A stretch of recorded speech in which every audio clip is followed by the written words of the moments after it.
गोरखपुर छात्र संघ स्थित डॉक्टर अनुज सरकारी के चैम्बर में हथौड़े से सिपाही पंकज कुमार ने हमला किया। गैरहाजिरी के आरोपों में सिपाही पहले से सस्पेंड चल रहा है। मारपीट केस में के बाद उसे जेल भेजा गया। अब सिपाही को न्याय दिलाने के लिए बड़ी मुहिम गोरखपुर में शुरू हो गई है। मंगलवार को कई राजनीतिक पार्टियों और संगठनों के नेताओं ने एडीजी, डीएम और एसएसपी से मुलाकात कर डॉक्टर अनुज सरकारी के खिलाफ कार्रवाई की मांग की। मंगलवार को बलिया से निलंबित सिपाही संत कबीर नगर निवासी पंकज कुमार की कोर्ट में पेशी होनी थी, लेकिन अदालत परिसर में भारी भीड़ को देखते हुए उसकी पेशी वीडियो कॉन्फ्रेंसिंग के जरिए कराई गई। सुबह से ही कोर्ट के आसपास सिपाही के परिवार और समर्थकों की भीड़ जमा हो गई थी। दोपहर बाद जब लोगों को वीडियो से पेशी की जानकारी मिली तो वे अपने घर लौटने लगे। अब सिपाही की अगली पेशी 22 अक्टूबर को होगी।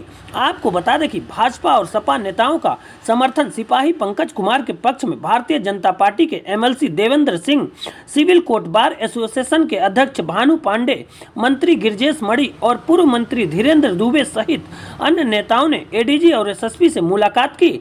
इसके अलावा राज्य कर्मचारी संयुक्त परिषद के अध्यक्ष रूपेश श्रीवास्तव और महामंत्री मदन मुरारी शुक्ल के नेतृत्व में कर्मचारियों का एक प्रतिनिधिमंडल भी एडीजी से मिला। वहीं समाजवादी पार्टी के कार्यकर्ताओं ने सिपाही के समर्थन में पैदल मार्च किया। सपा नेता राजेश यादव उर्फ राजू की अगुवाई में करीब 50 कार्यकर्ताओं ने काली पट्टी बांधकर जंगल सिकरी सूपा बाईपास से जिला अधिकारी कार्यालय तक पैदल मार्च निकाला और डीएम को ज्ञापन सौंपा। सभी ने सिपाही के परिवार को न्याय दिलाने और डॉक्टर अनुज सरकारी और उनके बाउंसरों के खिलाफ कानूनी कार्रवाई की मांग की है।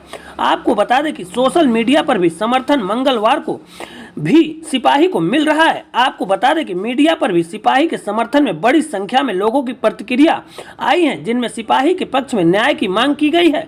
निलंबित सिपाही पंकज कुमार की मेडिकल रिपोर्ट आ गई है, जिसमें उसके शरीर पर कई जगह चोट के निशान पाए गए हैं। रिपोर्ट के अनुसार वह डॉक्टर अनुज सरकारी के क्लिनिक पर 2 बार घायल हुआ। उसके सिर और कान के पास गंभीर चोटें हैं, जबकि पीठ पर भी कई घाव पाए गए हैं। सिपाही पंकज कुमार ने अपने दर्द को बयां करते हुए कहा है, हॉस्पिटल में पत्नी और बच्चों के सामने डॉक्टर और उनके साथ के 10-15 लोगों ने मुझे पीटा है। हॉस्पिटल में मेरे साथ जो हुआ उसके बाद मैंने पुलिस को तहरीर दी, मेडिकल जांच भी करवाई, लेकिन डॉक्टर अपनी पहुंच और प्रभाव का इस्तेमाल कर मामले को दबाने की कोशिश कर रहे हैं। मैं निराश होकर अपनी पत्नी और बेटे के साथ घर लौटा, लेकिन परिवार के सामने चेहरा नहीं दिखा पा रहा था। मुझे रात भर नींद नहीं आई, यह सोचकर मेरे साथ अन्याय हुआ है। अगले दिन फिर से हॉस्पिटल पहुंचकर डॉक्टर के स्टाफ ने मुझे मारा। मैं चाहता हूँ डॉक्टर और उनके स्टाफ के खिलाफ बड़ी कार्रवाई हो। तो साहब ये बताइए, अभी आप एडीजी साहब से मिलने गए थे, क्या मामला था? मामला ये था कि एक सिपाही के साथ डॉक्टर द्वारा जुल्म किया गया।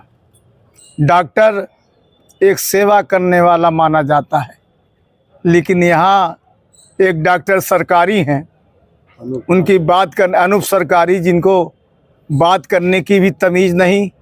और अगर मान लीजिए उस सिपाही ने कोई बात कही तो डॉक्टर का ये धर्म नहीं है कि अपने बाउंसर को बुला के पिटवावे। और उसकी भी फुटेज है पीटते हुए अस्पताल में जिस तरह से पीटा गया। और उसके बाद ये जबरदस्ती गुंडागर्दी देखिए, कैंट थाने में जाकर दबाव का सारा संगठन उनका जो होता है आईएमए का, ये लोग दबाव बनाकर डॉक्टर के ऊपर एफआईआर न करके सिपाही के ऊपर एफआईआर करा के जेल भेज दिए। ये बहुत ही अन्याय है। इतिहास के पन्नों में गोरखपुर का सीएम सिटी होने के नाते जो कहते हैं अपने आप को, ये जीरो टॉलरेंस की सरकार है। मैं तो कहता हूं माननीय मुख्यमंत्री जी, आप इसको संज्ञान लीजिए। ये आपके जीरो टॉलरेंस की धज्जियां अधिकारी उड़ा रहे हैं। ये क्या मतलब है कि अधिकारी के दबाव में आके अन्याय भी खत्म हो जाएगा? क्यों नहीं एफआईआर हुई? एफआईआर दोनों पार्टी का होता। ये भी डॉक्टर साहब भी चले और उसके बाद जो न्याय होता है वो देखा जाता आगे। ठीक है, इन्हीं मांगों को लेकर मिले थे। इन्हीं मांग को मिले हैं। पहले तो बड़ी बड़ी बातें हुई, संगठन की बातें हुई, तमाम चर्चा हुई। हमने कहा कि मैं रिकग्नाइज संगठन हूँ, मैं A to Z किसी भी कर्मचारी की बात कर सकता हूँ। और पूर्व एडीजी यहाँ जब थे तो हमने न जाने कितने दरोगा लोगों का पदोन्नत कराया है, कितने सब इंस्पेक्टर का पदोन्नत भी मैंने कराया है। ऐसा नहीं है। आपकी आवाज कर हमारे यहाँ तो संगठन नहीं, हम कहा आपका नहीं है, आप जाने, आपके यहाँ संगठन नहीं है, लेकिन हम कर्मचारी संगठन जिंदा आप है। सिपाही की लड़ाई कब तक लड़ेंगे, क्या आप बिल्कुल, देखिए अंतिम दम तक लड़ेंगे। अभी अभी तो तमाम फोन आ रहा है कि आपसे इससे क्या मतलब, 20 जगह से जीरो हो रहा है, लेकिन हमने कहा इससे मेरा मतलब है, हमको मतलब न समझाइए। मुझे 30 साल का मैं कंटिन्यू अध्यक्ष हूँ। एडीजी साहब ने क्या आश्वासन दिया? एडी साहब ने आश्वासन दिया कि मैं इस बारे में बड़े गंभीरता से बात हुई है। एसएसपी साहब को बुला के मैंने बात किया है, बिल्कुल कार्रवाई होगी, आप विश्वास रखिए। तो हमने कहा विश्वास रखिए। हम डीजीपी से भी फैक्स कर दिया हूँ ट्विटर पर लिख के, और चीफ मिनिस्टर को फैक्स कर दिया हूँ। उसके बाद हम 2-4 दिन बाद होम सेक्रेटरी के पास जाएंगे अपने प्रांतीय अध्यक्ष हरिकिशोर तिवारी को लेके। हमारा संगठन यूपी तक है, देश तक है, तो हम गृह सचिव के पास जाएंगे लखनऊ। उससे बड़ा कोई अफसर नहीं, मैं वहाँ तक जाऊँगा और डीजीपी के से खुद मिलूँगा। हमारे प्रांतीय अध्यक्ष जो लखनऊ में बैठते हैं हरिकिशोर तिवारी, उनको लेके जाऊँगा, क्योंकि इसको मुझे ठंडा नहीं करना है। न्याय लड़ा जाए, न्याय का कोई हल न निकले तो न्याय का मतलब क्या हुआ? वो लड़ाई बेकार जाएगी। ये पैसे वाले समझते हैं।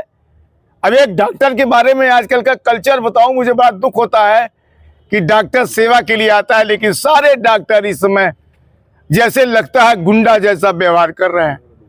आप दिखाने जाइए तो आपको दिखाने के बहाने इतना बीमारी बता दे रहे हैं, जैसे लगता है आप चिंता से मर जाइएगा। अब पैसा तो मनमाना है भैया। अपना नाम और संगठन? मैं रुपेश कुमार श्रीवास्तव, अध्यक्ष राज्य कर्मचारी स्वयं परिषद गोरखपुर। ये पुलिस विभाग